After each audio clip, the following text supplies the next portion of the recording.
常言道，贫穷限制了我的想象力，到底有钱人在过怎样的生活？这部纪录片给你开开眼，亿万富翁的有钱人生。这个片名实在是太直白了，扑面而来就是一股霸道的豪气。这是美国 TLC 电视台出品的纪录片，从各个方位展示了富豪们的生活状态。这里所说的富豪可不是那种手里有个几百万闲钱的初级有钱水平，而是身价亿万，真正的阶级顶层社会精英。他们的生活已经不能用我们所理解的常理来推断了。举几个简单的例子，富豪们往往喜欢买游艇，能一下显示出他们的财力。有在上面养鲨鱼的，有在上面养马的，反正功能越多越好，体积越大越好。价格嘛，光是建造就要6600万欧元，更别说内部设计了，必须都得是大师操刀，独家定制，仅此一份，这就完了 ？No， 才刚起步呢。这种等级的游艇出海跑一趟，光是消耗的燃油都得花费4万欧元，按照现在的汇率也就30多万人民币吧。买了游艇可不能空着，经常在上面办派对，邀请关系不错的朋友一起 happy。派对要热闹，自然需要表演嘉宾，邀请伦敦的特定 DJ 或者来自巴黎的特定舞者，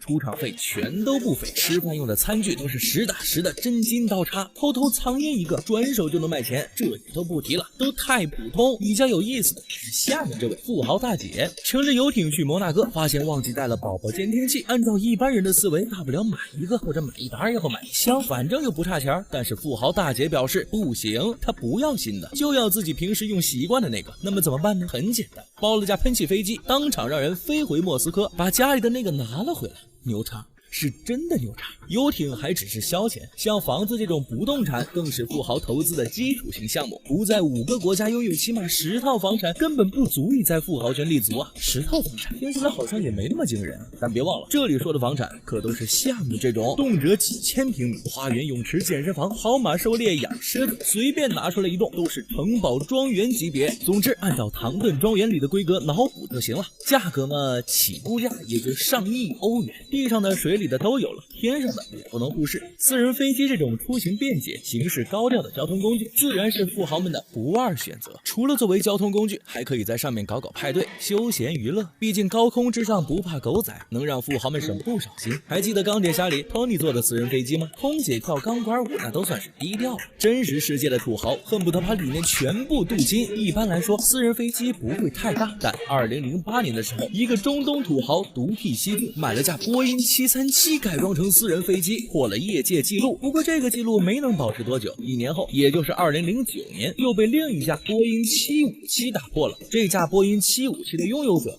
川普，上面安全带镀金的也是他。当然了，757也都不算什么了，毕竟现在人家做的是空军1号。亿万富豪的资产规模非常庞大，一个人自然是应付不过来，有钱人就要花钱让别人替自己管钱。于是，在富豪各种资产链条之下，催生了各种各样的服务体系，打理偌大一个庄园，从管家这种高级管理人才，到厨师这种依靠手艺取胜的匠人，再到专门给花浇水的，专门负责擦车的，人人收入不菲。不要以为这活听起来轻松，毕竟大佬们的家里可能收藏着上百辆的豪车，给每辆车都擦一遍也是够呛的。有些雇主还有些特殊要求，有一位女富豪希望每天走进房子的时候，里面都点燃着几百根蜡烛，喜欢的就是这个浪漫氛围。于是他雇了一整个团队，负责每天在他进门前帮他点好蜡烛。别说这工作量还真的不少。于是发展到现在，富豪圈已经开始流行给私人助理再雇一个私人助理了，因为实在是应付不过来。如此看来，富豪的生活的确无忧无虑，事事有人打点，样样都能拿到最好，也为有钱人真的可以为所欲为下了绝妙的注解。能够让富豪们都为之紧张的事当中，教育绝对能够排进前几名。可怜天下父母心，都希望子女成龙成凤，物质生活总有个上限，山珍海味尝遍了也就大同小异。但拼孩子就不一样，你花再多钱也不一定能够买到安心，不稳定因素太多了。为了让孩子能够受到良好的教育，他们砸重金请最好的教师，薪酬什么的先不说啊，出手送的就是曼哈顿的房子。厉害的家庭教师还会被富豪抢着聘用，方式非常直接，价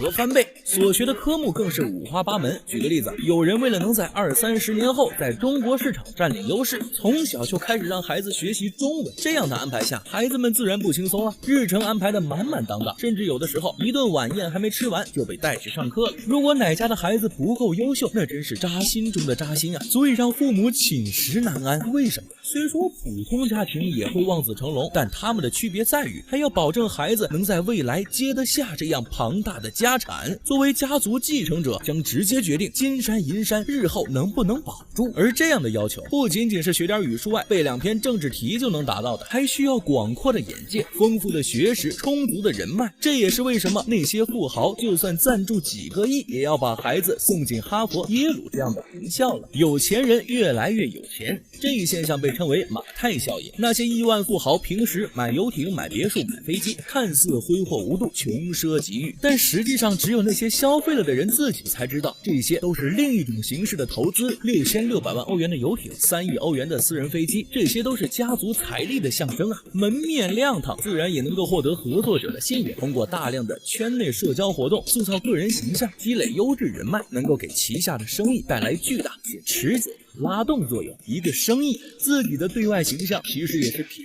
牌形象，两者是直接挂钩的，包括自己的媒体曝光度，也都是给自己旗下产业的变相打广告。这也是为什么那些富豪总喜欢娶女明星，塞上一幅画能拍卖到2.5亿美元，确实很贵，但作为独一无二的艺术珍品，未来升值的空间只会大不会小。买下来的同时也是在赚钱。当然还有最引人注目的股市，在眼花缭乱的买进买出之中，如果操作得当，赚到的不仅是钱，更是在金融市场上的话语权。正是这种意识让 old money 能够一直保持在社会上流阶层，造成穷人越穷富人越富的现象。有时候我们会听到类似于有钱人其实并不快乐的说法。确实，人活着嘛，总有不如意，有钱人也照样有有钱人的烦恼。钱不是万能，不能解决所有的问题，但至少那可以解决90%以上的问题。富人不一定有多快乐，但大概率上一定比穷人快乐。当我们谈论财富的时候，到底在谈论什么？其实是选择的权利。很多时候我们无法抉择，甚至无法去追求自己想要的东西，归根结底是被有限的选择所束缚了。面前没有太多的路可走，想要咬咬牙背水一战，都会缺乏失败的底气。让生活拥有更多可能和选择的余地，是大多数人想追求的东西，也是实现财务自由的真正意义。